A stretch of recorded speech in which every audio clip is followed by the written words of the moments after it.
capítulo 33. Capítulo 33. Essa água aqui de quem que é? É sua, amor? É? Então posso tomar. Tu quer aguinha? Não? Tá bom. Jeremias 33. A gente vai ler o versículo 1, 2 e 3. Jeremias ainda estava preso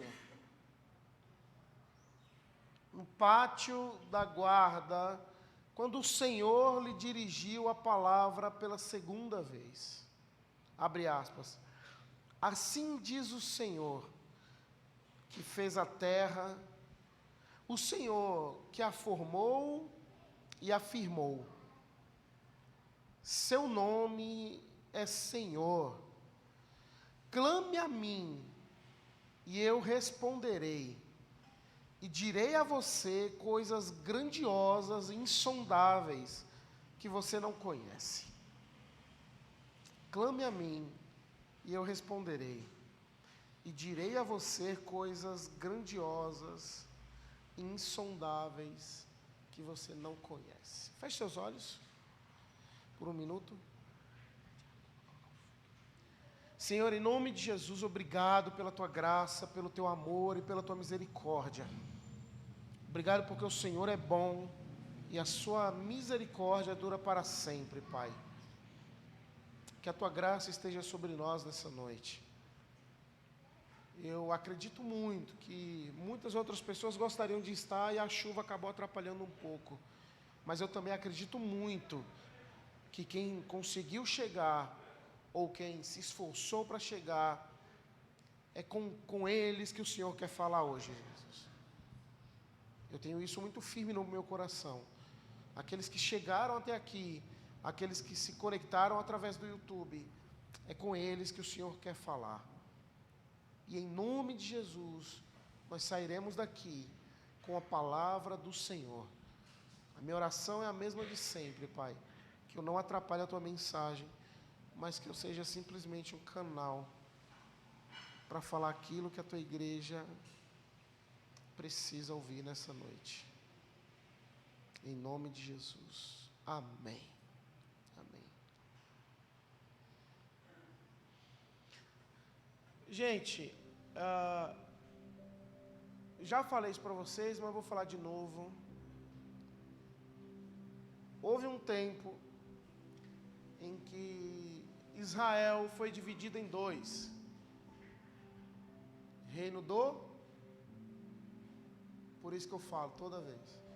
O Reino do Norte, que a capital era Samaria. O Reino do Sul, que a capital era Jerusalém. Um dia, tenho fé, que vocês vão se lembrar quando eu falar.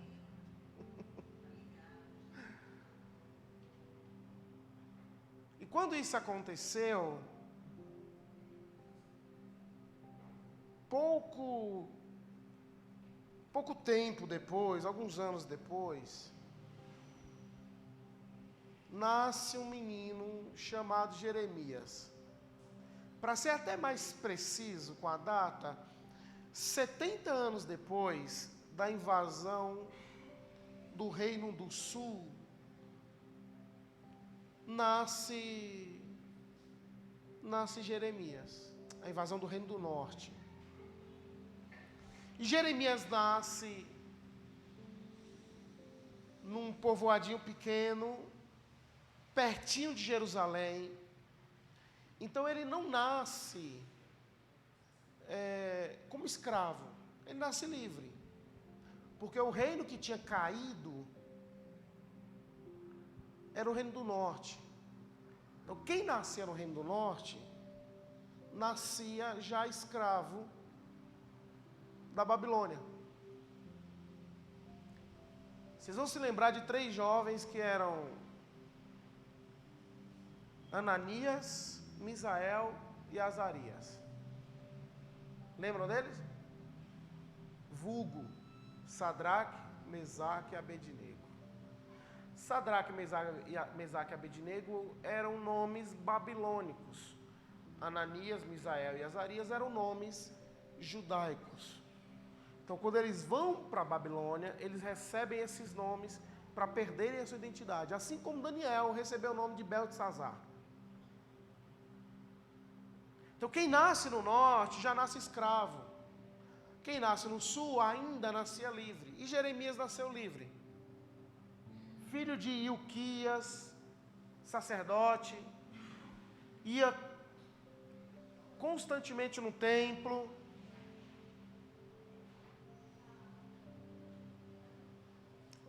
Profetizou por mais ou menos 40 anos.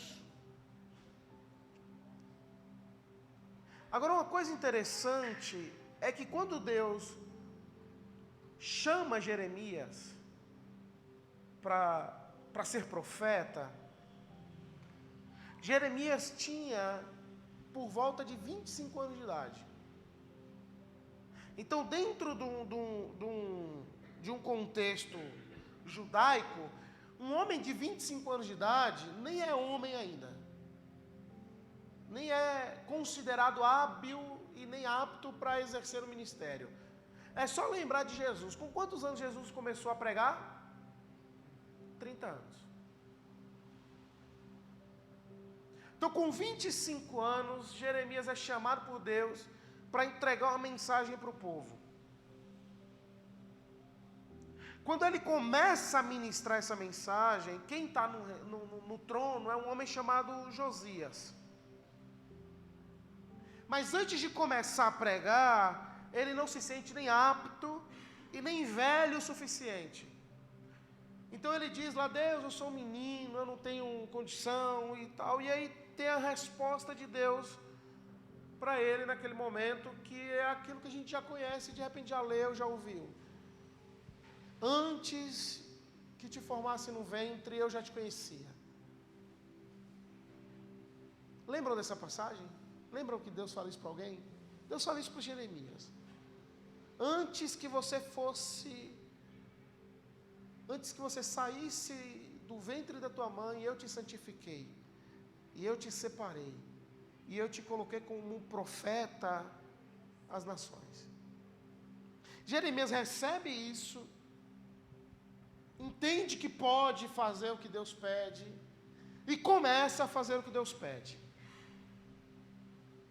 O problema é que a mensagem que Deus pediu para Jeremias pregar, Bruno, não era das melhores.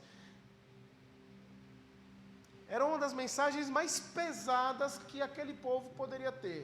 Lembrem-se, Jeremias nasceu no reino do sul, o reino que ainda era livre. O reino do norte, cuja capital era Samaria, já havia caído. E a galera, e eu já expliquei isso para vocês, o reino do norte era o povo mais pobre. O reino do sul era a galera mais rica. No norte, eles adoravam a Deus no monte. No sul, eles adoravam a Deus no templo. Um templo que Deus deu para Salomão construir. Então, o sul era muito... Sabe que gente que te olha por cima assim? O sul era assim. E Jeremias nasce no sul, e olha a mensagem que Deus pede para Jeremias entregar para o povo do sul. Jeremias 4, versículos 5 e 6. Anunciem em Judá, Judá é no sul. Proclamem em Jerusalém, Jerusalém aonde? No sul. Toquem trombeta por toda essa terra. Gritem bem alto e digam: reúnam-se, fujamos para as cidades fortificadas. Ergam-se o sinal indicando Sião. Fujam sem demora em busca de abrigo. Porque do norte, que já estava invadido, eu estou trazendo desgraça. Essa é a mensagem que Deus pede para Jeremias falar para o povo. Eu estou trazendo uma grande destruição.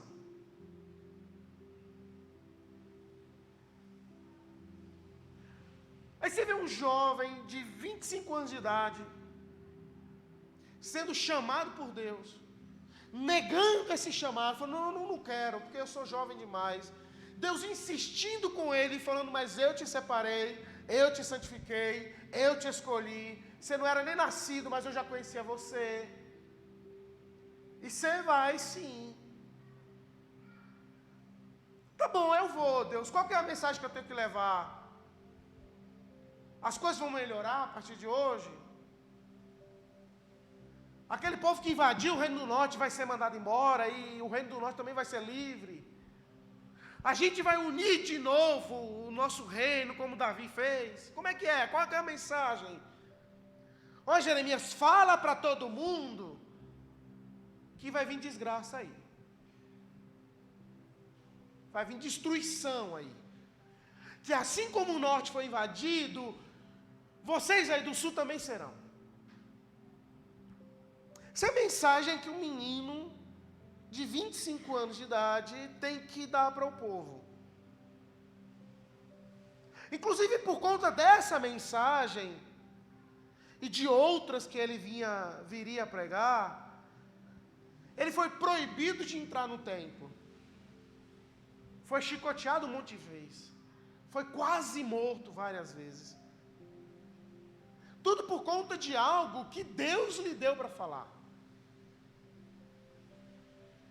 E aí, em um dos sermões dele, olha o que ele diz no capítulo 7. Esta é a palavra que veio a Jeremias da parte do Senhor. Abre aspas. Fiquem junto à porta do templo do Senhor e proclame essa mensagem. Ouça a palavra do Senhor, todos vocês de Judá, que atravessam por essas portas para adorar ao Senhor. Assim diz o Senhor dos Exércitos, o Deus de Israel: corrija a sua conduta e as suas ações. Eu os farei habitar neste lugar. Não confiem nas palavras enganosas dos que dizem, este é o templo do Senhor, o templo do Senhor, o templo do Senhor. Mas se vocês realmente corrigirem a sua conduta e as suas ações, e de fato tratarem uns aos outros com justiça, se não oprimirem o estrangeiro, o órfão e a viúva, e não derramarem sangue inocente neste lugar, e se vocês não seguirem outros deuses para a sua própria ruína, então eu os farei habitar neste lugar, na terra que dei aos seus antepassados, desde a antiguidade para sempre. Mas vejam, vocês confiam em palavras enganosas e inúteis.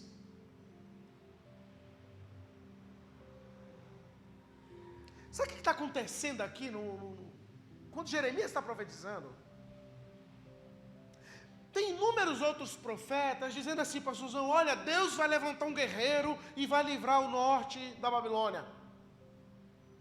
Olha, Deus vai levantar alguém e vai fazer com que as coisas melhorem em todos os lugares. E aí vem Jeremias dizendo assim, não vai ser isso não. O norte vai vir, vai invadir o sul. Por conta dessa mensagem que não era nem um pouco popular, ele é preso. Aí eu fico imaginando como é que fica a cabeça de Jeremias assim. Porque sabe quantos anos Jeremias profetizou dessa forma? 40 anos mandando essa mensagem para o povo. 40 anos falando a mesma coisa para o povo. E aí, Brunão, sabe o que acontece? Jeremias morreu e não viu as profecias dele serem cumpridas. Como é chamado alguém que profetiza e não acontece? Um falso profeta. Como você acha que Jeremias era tratado no seu tempo? 40 anos profetizando algo e nada acontece. Morre e as coisas não acontecem. Como é que fica a cabeça desse cara? Com profecias como essa que eu acabei de ler, jovem, sem crédito porque as profecias não aconteciam, um rei chamado Josias que não temia a Deus, sendo humilhado pelo povo. Tinha motivo para abandonar a Deus, sim ou não? Vamos ser bem humanos, assim.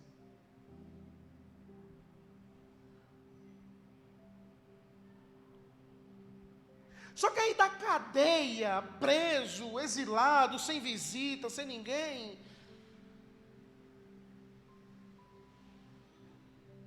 ele diz um dos textos que assim,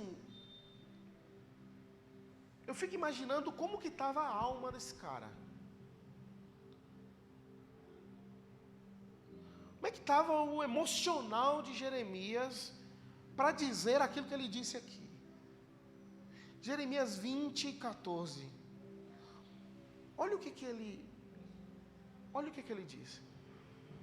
Maldito seja o dia em que eu nasci. Jamais seja abençoado o dia em que a minha mãe me deu à luz. Maldito seja o homem que levou a notícia para o meu pai e o deixou muito alegre quando disse: você é pai de um menino. Gente, esse texto é de alguém que está extremamente angustiado com a vida que está levando. Alguém ao ponto de amaldiçoar o dia que nasceu. Alguém ao ponto de amaldiçoar a mãe que lhe deu a luz. Alguém ao ponto de amaldiçoar até o mensageiro que mandou a mensagem.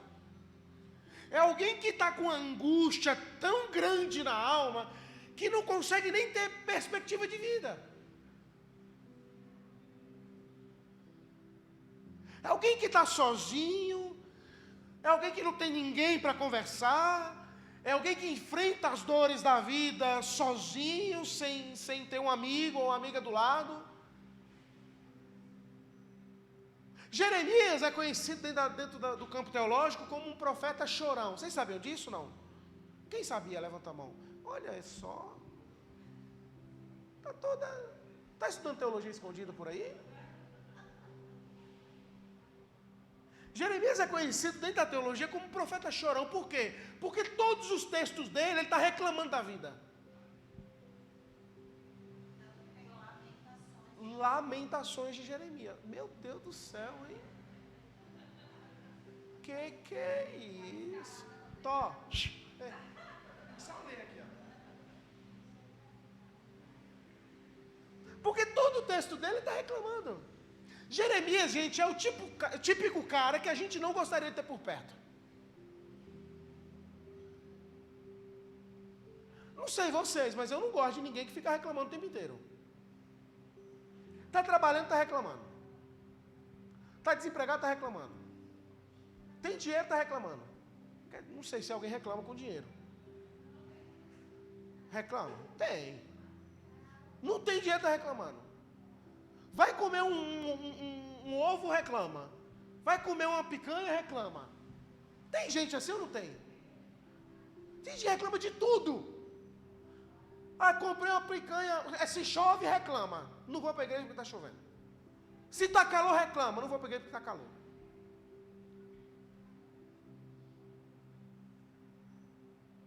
Jeremias era esse cara aqui, ó.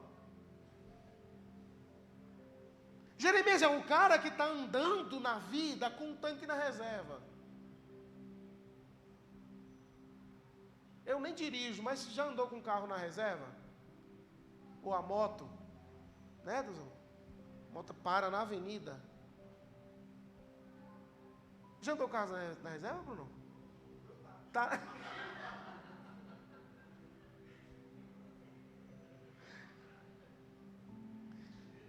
Às vezes dá uma engasgada, mas sabe? E Jeremias é isso, está andando com um tanque na reserva.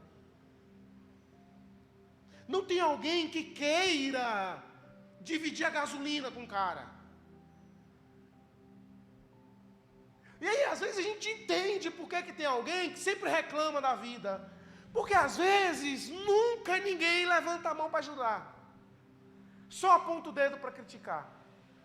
E aí Jeremias está nessa. Eu estou dizendo o que Deus me pede para dizer, e a única única coisa que eu recebo em troca é apontar de dedos e acusações falsas. 40 anos fazendo o que Deus mandou fazer e sendo humilhado por isso.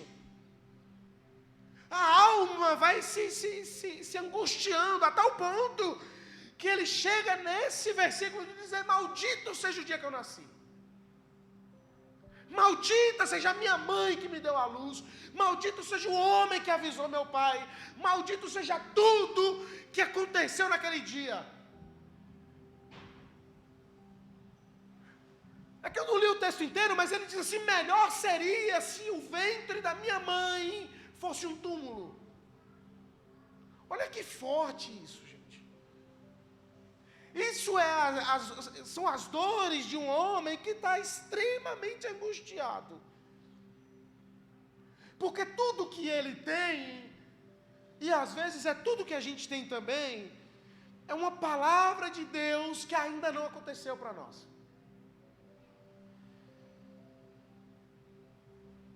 Porque tudo que Jeremias tinha era assim: olha, Jeremias, eu estou te dando uma palavra, fala para o povo. E aí, ele fica com essa palavra e fala para o povo, mas não tem ninguém do lado dele para ajudar. Quando as coisas pioram, quando os dias são frios, quando os dias são nublados, não tem ninguém do lado do cara.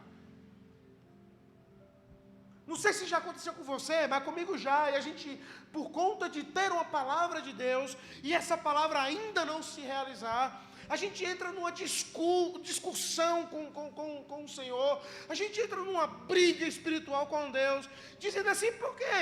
Já que eu tenho a palavra, por que você não faz logo? Por que eu tenho que ficar passando por isso?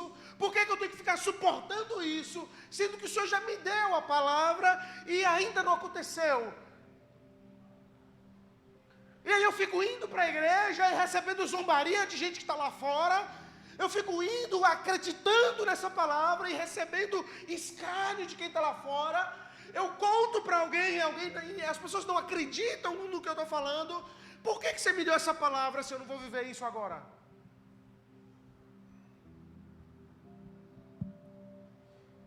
E aí, preso, já velhinho, a gente chega no texto que a gente leu no começo. Jeremias estava ainda preso, no pátio da guarda, quando o Senhor lhe dirigiu a palavra pela segunda vez. Assim diz o Senhor, que fez a terra, o Senhor que a formou e a firmou. Seu nome é Senhor. Aí a palavra que Deus manda para ele é assim, ó: clame a mim, e eu responderei, e direi a você coisas grandiosas e insondáveis que você ainda não conhece. Sabe o que Deus está dizendo para Jeremias aqui? E talvez funcione para você também. Que às vezes a tua alma, talvez a tua cara está bem. Porque a gente é assim. A gente é especialista em esconder as coisas dos outros. Quantas vezes alguém já perguntou para você assim: aí, Duzão, está tudo bem? E você falou: não, está tudo bem. E não estava nada bem.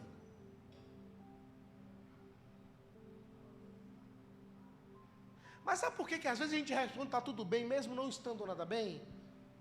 Porque quem perguntou, ele não está querendo ouvir se está ruim.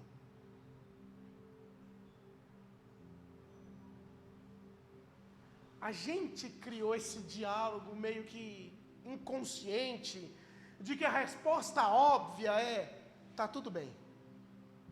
Mas e se alguém um dia disser para você: Bruno, não está nada bem, preciso de você aqui agora em casa.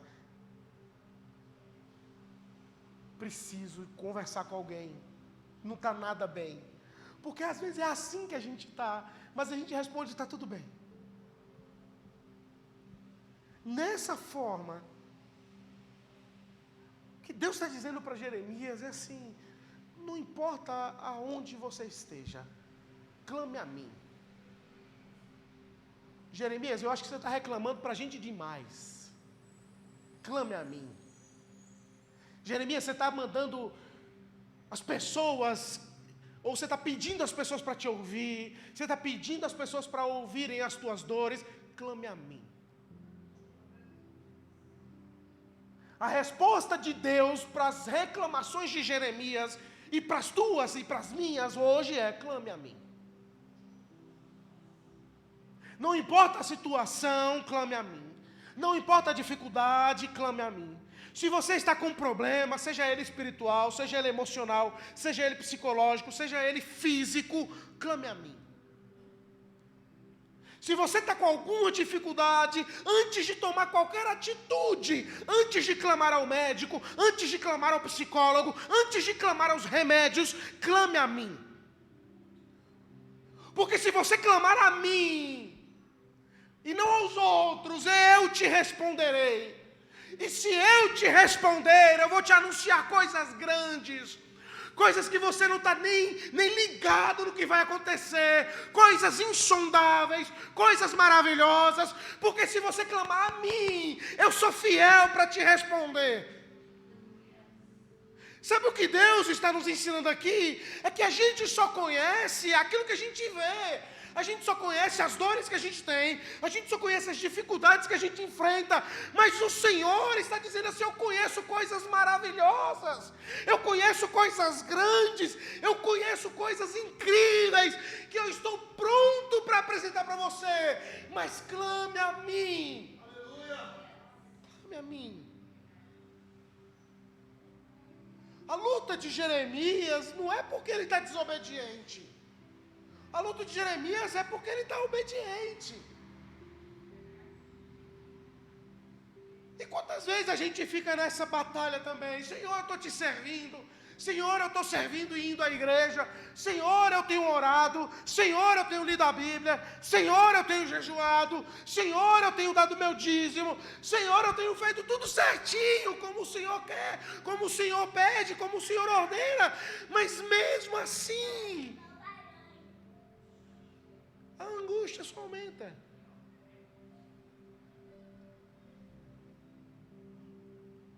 Mas assim diz o Senhor para você: se você acredita em profecias bíblicas, levante a tua mão.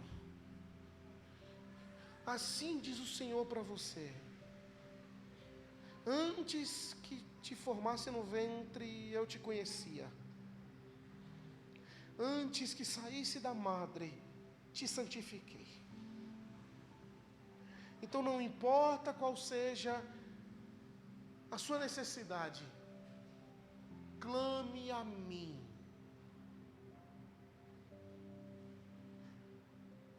Eu quero terminar essa série de mensagens para que você se lembre: clame a mim. Clame ao Senhor. Até fazendo uma conexão com o que a gente vai viver no domingo com a ceia do Senhor. Clame a Ele, clame ao corpo dEle, clame ao sangue dEle. Clame a Ele.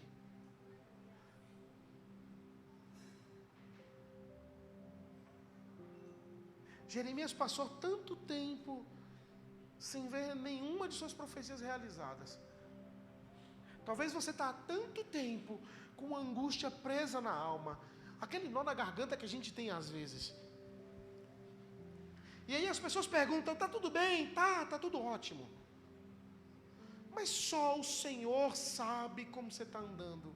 O tanque está vazio, o motor tá batendo, o óleo está acabando, não tem água no carburador, o carro já está quase dando PT, mas você está andando. Você está andando porque você tem uma palavra de Deus. O Senhor te deu uma palavra, e por mais que a angústia seja grande, clame a Ele.